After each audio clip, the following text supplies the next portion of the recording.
The world is facing its largest humanitarian crisis since 1945, the United Nations says, issuing a plea for help to avoid a catastrophe.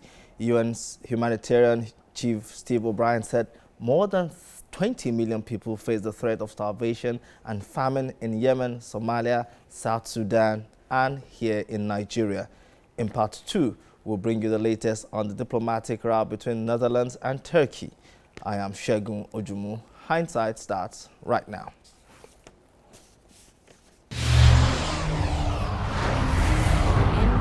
Segun Ojumu. On this program, we'll be bringing you news, views, and exclusive interviews with security that cut across humanitarian aid to. It becomes easier to do business in Nigeria. Now, Nigeria.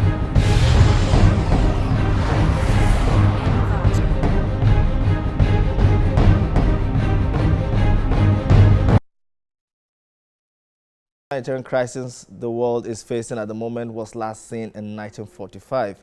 UNICEF is warning 1.4 million children could face starvation this year. To avert disaster, the UN humanitarian coordinator, Mr. Stephen O'Brien, says $4.4 billion was needed by July. Mr. O'Brien's comments follow on from a similar appeal made by UN Secretary General Antonio Guterres last month. At that time, he revealed that the UN only had received $90 million so far in 2017, despite generous pledges. Like Mr. O'Brien, he urged more financial support for the 4 countries. But why are they in such dire need? We will look at these crises on a country-by-country basis on the program tonight. Let's begin home here in Nigeria. What's the situation like? The UN has described the unfolding disaster in northeastern Nigeria as the greatest crisis on the continent. No one really had an idea of the full extent of the situation until Boko Haram was pushed back. It was common knowledge that Boko Haram had killed 15,000 people and pushed more than 2 million from their homes. But as they retreated, it became clear there were thousands more people living in famine-like conditions in urgent need of help. The UN estimated in December there were 75,000 children at risk of starving to death. Another 7.1 million people in Nigeria and neighboring Lake Chad area are considered severely food insecure. The worrying thing in all of this is that aid is being hampered. Why can't badly needed aid get through? First reason is Boko Haram attacks. Another is lack of rule of law, and then underdevelopment. There are still areas under the control of Boko Haram, which aid agencies cannot reach. In all of this, there have also been allegations of widespread aid theft, which have been investigated by Nigeria's Senate. Last week, the United Nations Security Council was in Nigeria for a first-hand assessment of the situation in the northeast. Its verdict: the crisis is on an unimaginable scale. It called for a scale-up of efforts on a long-term basis. Ajak Mangut has a report on that. Watch this. The humanitarian crisis in northeastern Nigeria is not getting any better. If anything, it seems to have escalated in recent weeks. The United Nations recently said that 8.5 million people are in dire need of humanitarian assistance, with an estimated 450,000 children set to suffer from severe acute malnutrition in Borno State alone. It has also described the crisis in Nigeria as the 4th largest in the world, after Iraq, Yemen, and Syria. Allegations of sexual assault on women and girls emerged in the past year, adding another dimension to the crisis. There have also been allegations of diversion of food and other relief materials meant for IDPs. In all of these, the Nigerian government and international community have been urged to scale up efforts aimed at ending the northeast crisis. These efforts should, however, go beyond just providing food for the IDPs. Barely enough is being done at the moment. That is why we are here. That is why the Oslo conference was so important, and that is why donors will continue to need to step up. But it's not just about the international response, it's also about the national response. What is needed in the end is long-term development, jobs, environmental issues addressed. We urge the government of Nigeria to ensure that internally displaced returns and refugee returns are voluntary and coordinated with the humanitarian agencies so that key services can be put in place before people go home to their original communities. With aid expected to pour in to address the crisis, the spotlight will be placed on government relief agencies. Proper monitoring and accountability in the utilization of intervention funds for the crisis in the Northeast will be key. We will continue to insist that better, best practices, especially when it comes to tracking these interventions, because they need to be they need to be monitored and evaluated properly. Due to the scale of the humanitarian crisis, the UN has given an 18-month deadline for Nigeria to address it. Failure, it adds, could spell disaster. Let's leave these shores and go to Yemen. How is the situation in that country? Now, it is pictures of emaciated children have captured the attention of the United Nations and other aid agencies. It is thought a child dies every 10 minutes in Yemen from a preventable disease, while 500,000 children under 5 are suffering from severe acute malnutrition. $2 billion is needed to combat famine there. 7.3 million people don't know where their next meal is coming from. Famine is a clear and imminent possibility. The UN estimates some 19 million people, or 2/3 of Yemen's population, is in need of some sort of humanitarian help following 2 years of war between Houthi insurgents and the government, which is backed by a Saudi-led coalition. Like in Nigeria's northeast, aid is also being hampered. But by what? The answer to that is continuing fighting, lack of rule of law, poor governance, and underdevelopment. A naval embargo imposed by the Saudi-led coalition fighting around the government-controlled port of Aden and airstrikes on the rebel-held port of Hudaya have severely reduced imports since 2015. A lack of fuel, coupled with insecurity and damage to markets and roads, have also prevented supplies from being distributed. Yemen is one of the most food insecure countries in the world. A staggering 7.3 million people do not know where their next meal is coming from. If there is no immediate action, and despite the ongoing humanitarian efforts, famine is now a real possibility for 2017. Malnutrition is rife and is rising at an alarming rate. Fishermen can't fish, farmers can't farm, civil servants don't get paid. So the ability for them to cope with that crisis has been exacerbated by the conflict. And so what you have is people having to make life and death decisions. Do you feed your child or your children, or do you pay for medical treatment for the sick child? And that's a daily call for many families. Okay, what about South Sudan? The UN says the crisis in oil-rich South Sudan is the most acute of the present food emergencies and the most widespread nationally. UN agencies say 100,000 people are facing starvation in South Sudan, while a further million are classified as being on the brink of famine. 4.9 million people, that is 40% of South Sudan's population, are in dire need of urgent food, agriculture and nutrition assistance. Let's take a look at what is hampering aid there also. Like in Yemen, the country has been at war since 2013. Rule of law is absent, even as the country remains underdeveloped. Some UNA officials have suggested President Salva Kiir's government has been blocking food aid to certain areas. Authorities deny that claim, of course. There have also been reports of humanitarian convoys and warehouses coming under attack or being looted, either by government or rebel forces. Many South Sudanese people have fled the country. As many as 740 of them are thought to be in neighboring Uganda. And finally, think about this. The last time famine was declared in Somalia, and that is just 6 years ago, nearly 260,000 people died. At the beginning of March, there were reports of 110 people dying in just one region in 48-hour period.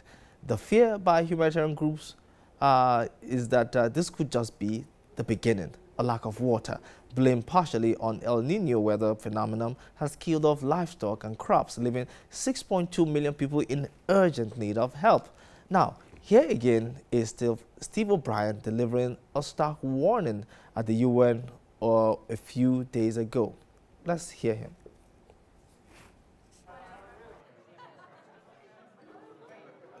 We stand at a critical point in our history. Already at the beginning of the year, we are facing the largest humanitarian crisis since the creation of the United Nations. Now, more than 20 million people across 4 countries face starvation and famine. Without collective and coordinated global efforts, people will simply starve to death. However, what follows is all counterparts promised to facilitate sustained access and respect IHL. Yet all parties to the conflict are arbitrarily denying sustained humanitarian access and politicise aid. Already, the humanitarian suffering that we see in Yemen today is caused by the parties and proxies, and if they don't change their behaviour now, they must be held accountable for the inevitable famine, unnecessary deaths, and associated amplification in suffering that will follow, and do not know where their next meal will come from. Aid workers have been killed. Humanitarian compounds and supplies have been attacked, looted, and occupied by armed actors.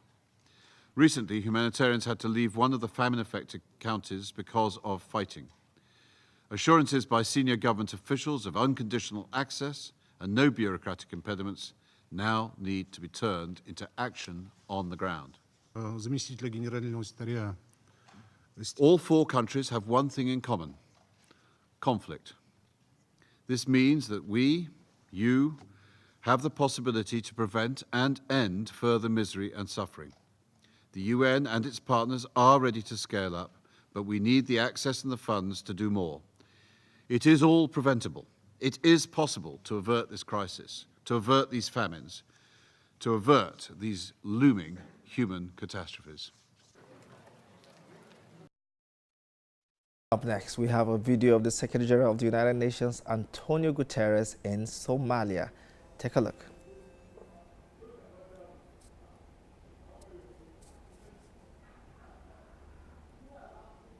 By Doha, the first visit of my tenure as Secretary General of the United Nations, to express my deep solidarity with the Somali people in this moment that it is at the same time both tragic and hopeful.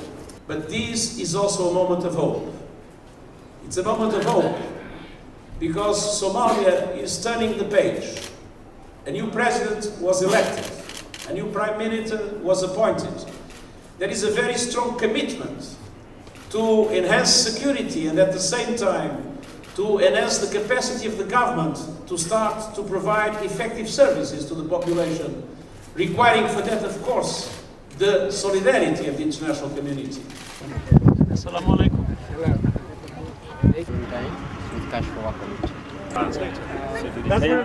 In your village, is there access to bring humanitarian aid? Take a short break now and then Hindsight returns. Please stay with us.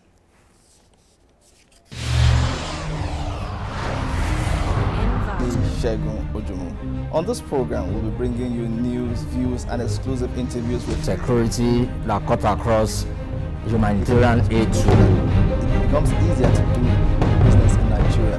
Now, Nigeria.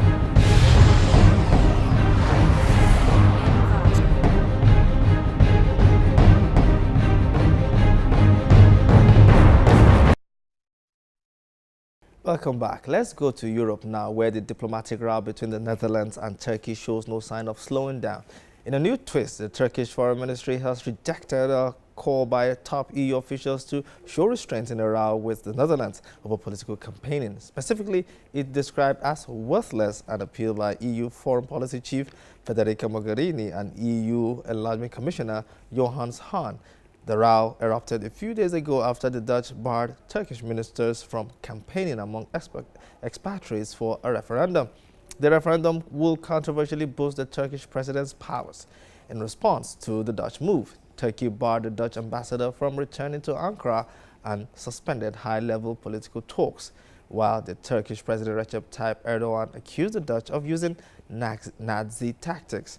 The Dutch government cited risks to public order and security as reasons for blocking the Turkish rallies, which have also been prevented in fellow EU states, Germany and Austria, but not France. Voters in the Netherlands go to the polls on Wednesday for a general election dominated by concerns about immigration and Islamic radicalism. Relations between the EU and Turkey, a predominantly Muslim country regarded as crucial to tackling Europe's migrant crisis, have long been strained. All right, let's go to Britain now, where the British Parliament has passed the Brexit bill. This move paves the way for government to trigger Article 50 so the UK can leave the European Union. Peers backed down over the issues of EU presidency rights and a meaningful vote on the final Brexit deal after their objections were overturned by members of Parliament. The bill is expected to receive royal assent and become law today. This means Theresa May is free to push the button on withdrawal talks, now expected in the last week of March. All right, away from Brexit now, let's talk about South Africa-Nigerian relations. Nigeria's Minister of Foreign Affairs, Geoffrey Anyama, and his counterpart at the Ministry of Interior, General Abdulrahman Ambazo, were in South Africa on Monday. Both men held high-level talks with South African officials. The subject: xenophobia and how to stop the ugly trend in the Rainbow Nation. Nigerians and other nationals have been at the receiving end of xenophobic attacks by some South Africans who accuse them of crimes and taking their jobs. In the end, yesterday, Nigeria's Minister of Foreign Affairs and his South African counterpart, Maite Nkwana Mashabane, held a joint press conference. They told the world they would not allow xenophobia to jeopardize the relationship between their countries. That's not all. Both countries are working together to establish an early warning unit to detect xenophobia. In all, 34 MOUs and agreements were signed during the visit. Nigeria's Minister of Foreign Affairs told his host his country is aware that those xenophobic attacks are not sanctioned by government. Here's more on what was said at yesterday's press conference. We as a government have known that this was not state-sponsored, that the South African government always condemned this, and that the South African people always condemned this, and that it was, very often the action of a small minority, a small criminal minority. But nevertheless, unfortunately, those events have taken place. We also recognize that not all the Nigerians in South Africa engage in lawful activity. The vast majority are. The vast majority are contributing enormously to creating a dynamic South African society. The vast majority feel very much at home in South Africa. And this is a narrative we want to also pursue. And so what to do with a small minority? And we discussed this in some detail. And of course, we are all concerned. We are all concerned that these incidents should not redefine the relationship between South Africa and Nigeria. And we have received assurance as a government and the people of Nigeria that the people of South Africa, the government of South Africa is fully with us, fully supportive of Nigerians, welcoming of Nigerians here in this country, and are taking all the necessary measures to ensure that Nigerians here will be able to stay here in peace, in security, and that their property and their rights will always be respected. And that's, of course, something that is no less than what we would expect. And, of course, the media will interpret these things in different ways. So we were also very keen to take away from our meeting a very clear deliverable going forward to show our firm commitment to this vision that we have. And we have decided, as again the Honourable Minister has stated, to set up an early warning unit. We believe that communication is absolutely important. We believe that the positive narrative getting out there is absolutely important. We need to reassure South African businesses in Nigeria and Nigerians here in South Africa that their governments are fully determined to ensure their security and respect of all their rights. And for that reason, set up this early warning unit that will meet quarterly. And we would like to see this unit comprise of representatives of the Foreign Affairs Ministry, two countries, comprised of the Ministry of Home Affairs, the police, the immigration services.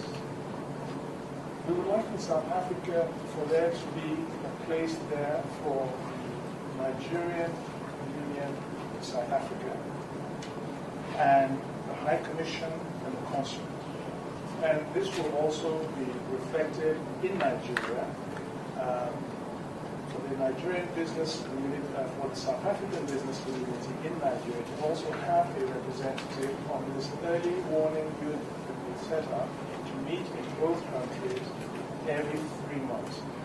And so that, one, we have this whole issue on the front burner, that we don't take our eyes off that ball, and that so that whatever action, preventive, otherwise measures that need to be taken can very quickly be taken. We took the opportunity of this meeting also to look at what else needs to be done so that we keep providing assurance and reassurance to our people that we are working together. And that's where we end this week's episode of Hindsight.